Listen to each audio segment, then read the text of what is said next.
Welcome to Inland Empire Alive, bringing you issues, events, and perspectives from throughout San Bernardino and Riverside counties. I'm David Brady, and in today's show, I'll welcome Tim Evans to discuss the mission of the Unforgettables Foundation, an organization that helps grieving families with the loss of a child. That's today on Inland Empire Alive.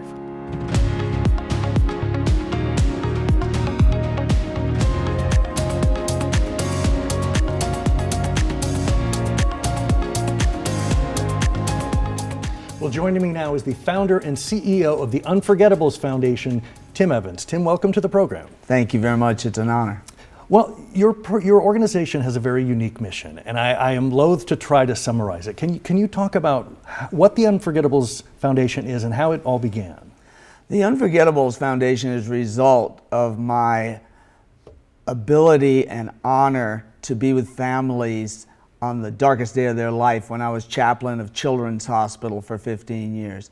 And seeing and hearing, especially from moms and dads, that they could not, in that crisis moment, come up with enough cash for a simple, timely, dignified burial.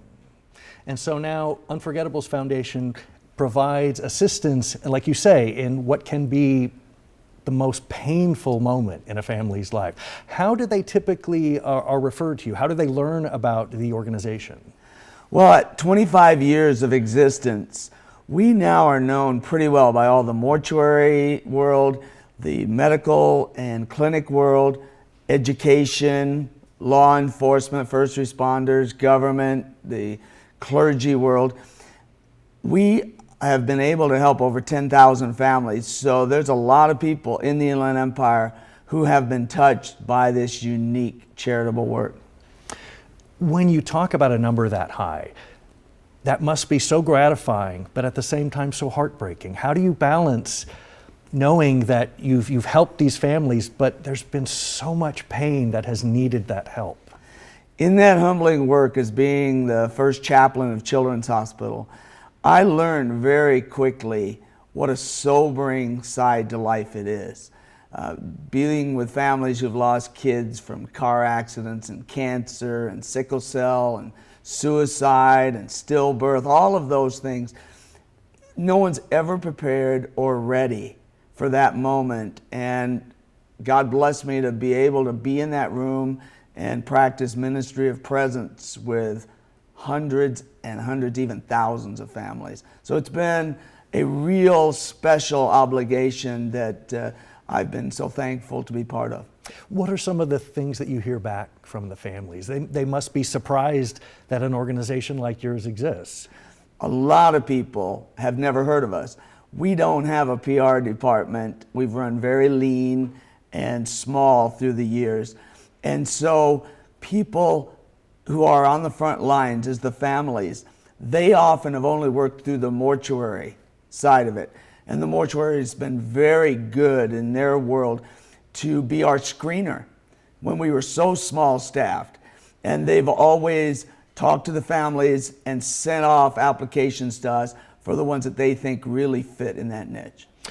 Can you give us a sense, what are the type of circumstances that families are finding themselves? These are children that are passing away by illness? Is it violence? Is it accidents? Or is it the range of everything? It is that total range. The ones that have been consistent are early life death, SIDS, miscarriage, congenital anomalies, that first time of pregnancy and then the first 6 months. Then after that, it's probably cancer, it's probably cardiac issues, breathing issues, maybe genetic issues. But as an example, in the early years, it was pool death.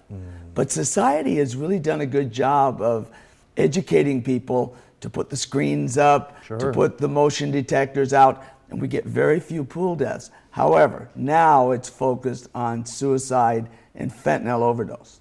Wow. And you mentioned that 10,000. What kind of geographic range the families that you've helped? How far afield does your organization assist? As I said, I worked at Loma Linda Children's Hospital after coming from an inner city church in Washington, D.C. And so I wanted to focus on the families served by the Level 1 Trauma Center, but also all the other hospitals and clinics. So we cover Orange County, San Bernardino, and Riverside, basically from the Pacific to the Colorado River. Wow. And we do have chapters in other states and even a couple in Canada. You touched on this before, but can you talk a little bit about, again, what it means to you that you are giving them comfort at what so many people would say, if that ever happened to me, that would be the worst day of my life. That to bear that burden, to bear witness to that pain must just be, it must be so hard. People must want to ask you that question, what is it like to kind of bear that? Oh, they do, and they're compassionate. People are very caring, and they do their best to go through that muddle of that messy time in life. I basically have been privileged to be a bystander and to be there. And as I said, ministry of presence. I'm a talker first, and that's the last thing these families want or need. Does it take a toll on your emotions?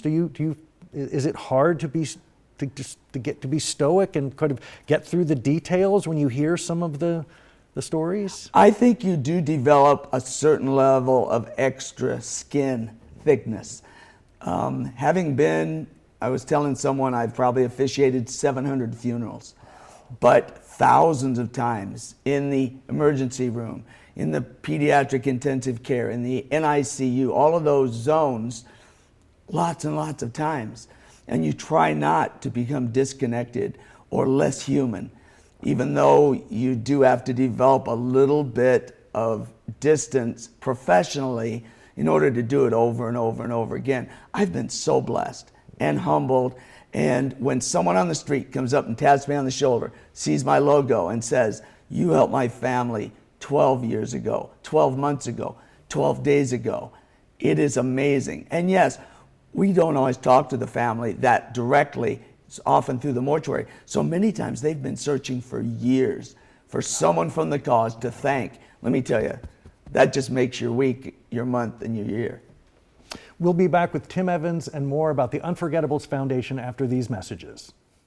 Servicios para animales te necesita. ¿Amas a los animales y estás buscando una manera de ayudar al refugio? Tenemos oportunidades de acogida y voluntario para todo el año. Necesitamos padres adoptivos que puedan abogar para la adopción de su mascota adoptiva. El refugio tiene muchos perros, gatos, gatitos y perritos que podrían beneficiar a un hogar de acogida como el Cole. Algunos animales, especialmente los menores de edad, requieren más cuidados de los que el refugio puede ayudar. La mayoría de las veces solo necesitan un pocas de semanas de cariño antes que están listos para ser adoptados. Para obtener más información, puede visitar la pestaña Foster en www.spcitypets.org. Si necesita ayuda para seleccionar una mascota de acogida, envía un correo electrónico a nuestro equipo de acogida al fosterpet@spcity.org.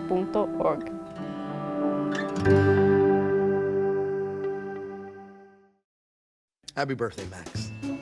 Yes! I'm Joan the Phone, here to show you 4 easy ways to stay safe online. Come on. We can secure our world when you choose your passwords. Make them strong. Use a password manager to help you along. But don't just use a password alone. Get a call, get a text, or a code on your phone. MFA really works. We can secure our world. When it's time to update an app, don't you hesitate. Do it ASAP. Just like that. Watch out for offers too good to be true. What? It's probably someone trying to take advantage of you. Hey, that's fishy. Let's report it. Install updates. Make better passwords. Think before you click. Use multiple factors. That's how we can secure our world. Learn more at CISA.gov/secure-our-world. If you'd like to be a guest on Inland Empire Alive, email us at guest@iealive.com. I'm talking with Tim Evans, the founder and CEO of the Unforgettables Foundation. There was a point that I noticed on your website as part of your mission, and I wanted to talk about this. It was that The Unforgettables Foundation encourages communities to recognize the financial trauma often associated with the death of a child. And that really jumped out at me. That is an element that is often never talked about. It's talked about in terms of the emotional toll, but not the enormous financial burden. Again, it takes these families by surprise. Well, the psycho-spiritual, as you've just referred to, is significant. And you can never know how long or if ever families completely cope with that terrible loss. I think it's the greatest negative thing that can ever happen to a family. But as far as the financial side, we try to deal with all of the consequence of divorce, of depression, but we're dealing with the debt side because so many families are out to say goodbye in the best way possible. And sometimes people that don't have the financial resources, they put themselves way behind the financial 8-ball. And so we feel that what we're doing does help take away some of that extra burden from the financial side. Hey, the mortuary world is a business. They need to have salaries. They need to have the lights on. There are costs to caskets and everything. But there's a lot of people who are not prepared. And that's why we give a portion of that to help them. And this program has really worked as a charitable operation. Well, I can imagine, the shame that sometimes follow folks, having debt and having, not being able to take care of the child, that just compounds the pain.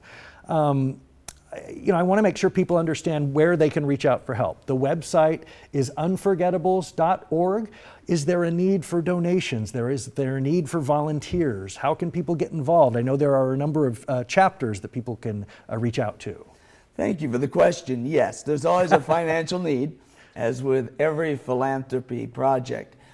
But we are actually kind of a community bank because I've told people other charities allow their donors and their volunteers and their board members to sometimes touch the clients. Ours is very different. Our clients need to heal, need to pull away, need to deal with all of this mass malaise of feelings and pressures and guilt sometimes. And so we raise money, and I keep letting my board members and our donors know, you donating is just as if you were buying them a pair of shoes or giving them a bowl of soup. Is there a way that a family who may be watching this can reach out and help? What is the most efficient way that they can request help from your organization? Is it, as you say, like that first contact through a funeral home? Is it direct through your website? We would recommend that you talk to the nurse or the physician or the teacher or the law enforcement officer or the firefighter or someone at the mortuary, because our process is set up that the mortuary sends the application. Gotcha. And so people can go to our website, unforgettables.org, and there is an application there, but we will ultimately focus them through the mortuary, cemetery, crematory of their choice so that we can help that process. Last question. I understand you are going to be passing the torch, in a sense, retiring from the organization this coming summer. Can you talk about the incoming leadership? Well, we started December 31, 1999, and we're blessed to have served the Inland Empire in Orange County for a long time. I am going to go to part-time for my 67th birthday in July 2025, and we've done our succession planning, and a local lady, Lori O'Connor, and she's one of the Maddich girls that is a well-known name in the San Bernardino area. They are going to bless us with their daughter and granddaughter, who is going to be my co-CEO starting in January 2025 and go for 6 months. And then she's going to take over, and I'm going to go to part-time. Well, Tim Evans, thank you so much for the work you've done. Congratulations on a well-earned semi-retirement, we'll call it. Again, the website is unforgettables.org. Thank you again for being on the program. Thank you.